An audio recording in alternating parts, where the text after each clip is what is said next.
Une patrouille matinale dans le nord-est de Paris.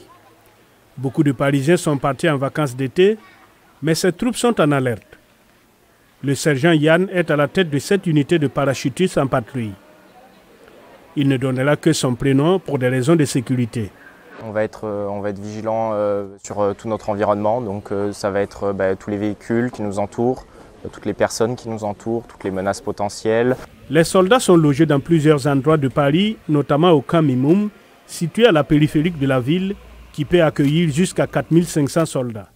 Le camp est équipé d'installations de couchage, de sport et de restauration, mais aussi d'une cantine qui sert plus de 2000 repas. Ces parachutistes sont bien loin des missions en Irak et au Sahel, où certains ont déjà servi. Le sergent-chef Charlie a servi au Gabon, en République centrafricaine, en Côte d'Ivoire et au Mali. Donc le Mali, c'était une mission assez rustique.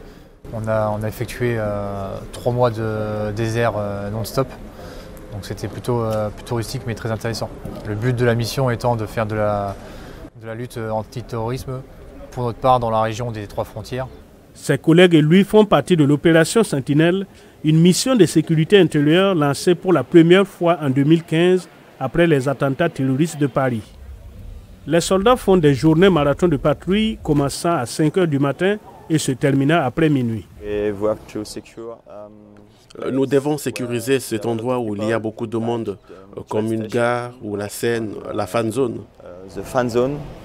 Ces soldats répondent également aux questions des visiteurs, notamment sur les directions à prendre pour se rendre sur les différents sites.